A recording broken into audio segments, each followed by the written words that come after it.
there's the saying that the proof of the pudding is in the eating. Let's talk about your assessment of the moral governance call by the BTA leadership. Of course, this was the clarion call, so to speak, by the former interim chief minister, uh, Ibrahim. Okay, you mentioned here that, of course, it has been too focused on moral governance as its principal tool for combating corruption, and has failed to put in place a variety of processes and instruments that could have been more impactful in preventing, detecting, and punishing corruption. Because to be honest, this is one of the issues I've been hearing a lot of from people in the know, that corruption is actually bad, for lack of a better word. Is that also the feedback that you got during the course of this review? Well, obviously, everyone in the country really, abhors corruption, because it really steals the development that every Filipino and Filipina deserves. And at least in the BARMM, that was really, I think, the heart of jihad of every Bangsamoro child, and now the governing entity, that they're fighting for a corrupt-free governance for their children, the sons of the mujahideen and mujahidats and daughters, that there is also equitable access to these resources, because there's already enough resources for everyone, to take part in, and to share. However, I think that was clear in the report as well, that moral governance seemed to be, it just become a slogan in a way, that it did not really it did not translate into actual practice. Well, there are attempts, like, say, for instance, there was a mention in the footnote that there was a member of the parliament who filed for Bantay Corruption Office, that was supposed to be like, not necessarily the counterpart of ombudsman, but in a way that was, at least that was in their heart, that they want to really safeguard the funds and the resources that they are supposed to share, to redistribute to the rest of the people in the BARMM as part of their mandate. But then that particular bill did not become a law, original law in the Bangsamoro. And so, a lot of rhetorics on moral governance, and per our conversation, it is, an empty promise, because it did not really, translate into what was really about transparency and accountability. Because again, like, the, the government of the day, for instance, they are not acting in isolation with the rest of the country, that's for sure. But at the same time, it's also a systemic corruption, systemic. And so a lot of promises has been said, but it did not really transform the region. Like, say, for instance, in the education sector, a lot of, well, I think this is something also that needs to be seriously tackled by the regional government. A lot of allegations of selling of items for DepEd teachers, ghost students in schools, so a lot of funds, really, the malversation of funds, but these are just reported, not on a proper forum. And so, so that has to really be a lot of discourse on this. But in terms of formal or legal complaints, it remained to be actually done. Dave? Okay. Before David answers, basically, I don't even know whether that is a fair assessment. The comment that corruption is bad in the Bangsamoro, because if you Yeah. look at the situation across the country, corruption is really bad in the Philippines. Okay, so I isolate the Bangsamoro region there.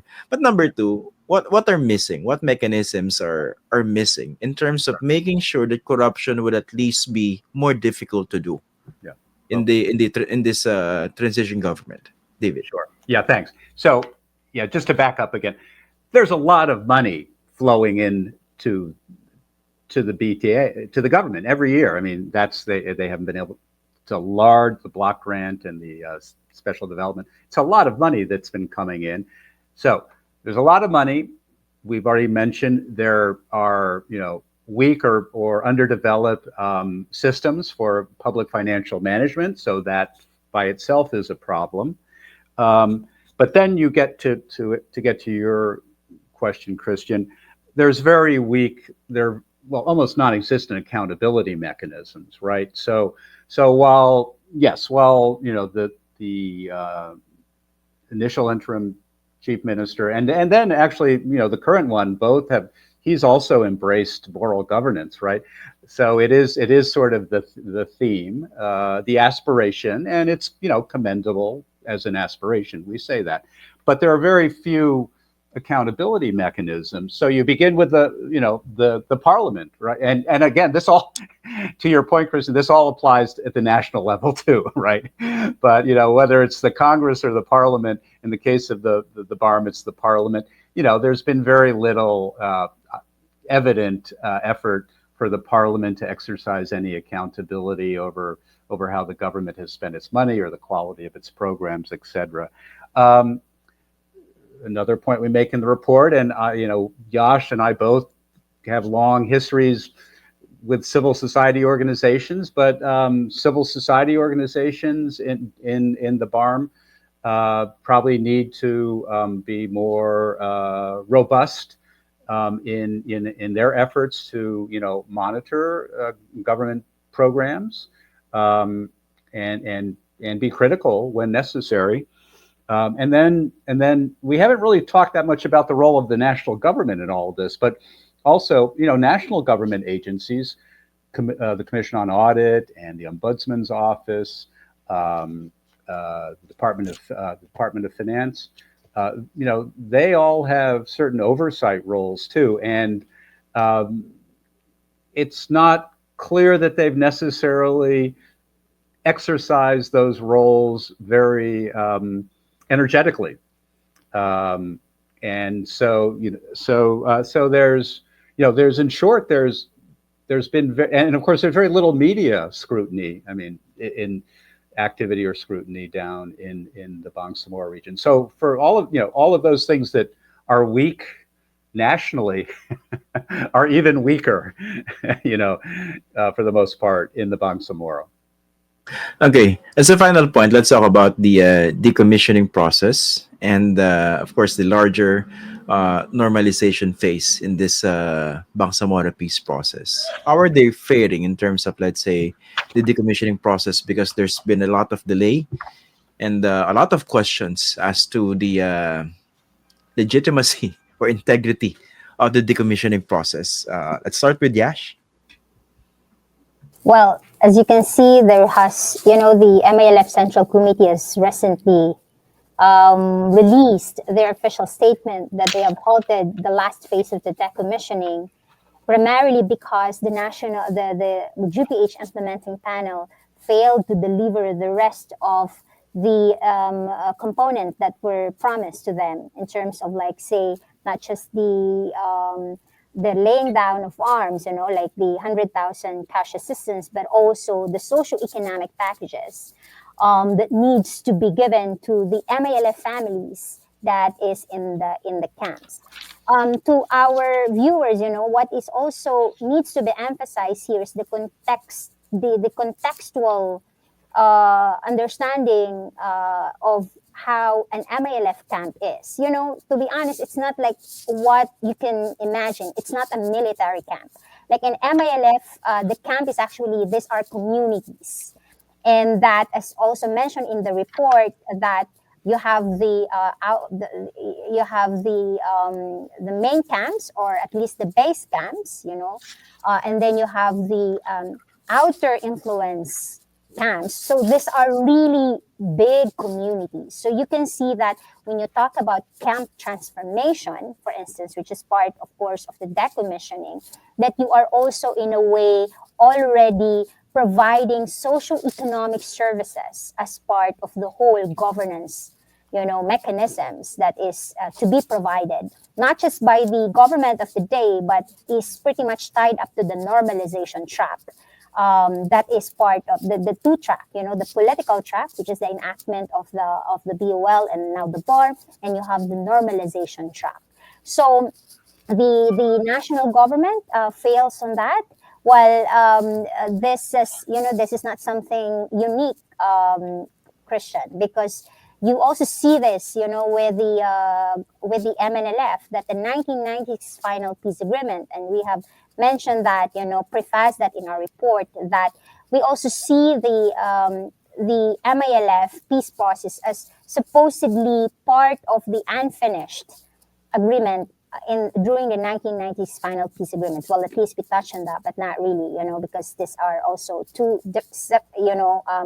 sensitive issues in the first place, the issue of security. That when you also talk about normalization, every Bangsamoro also wish to anchor socio-economic services or peace to justice. And so in terms of the transitional justice and reconciliation, which is part of the normalization, it was, it never moved. There is no national policy yet on transitional justice, which is part of the normalization track. So it's clear that now we don't see any exit agreement happening anytime soon, because clearly it has failed, at least in terms of the checklist that is supposed to be ticked.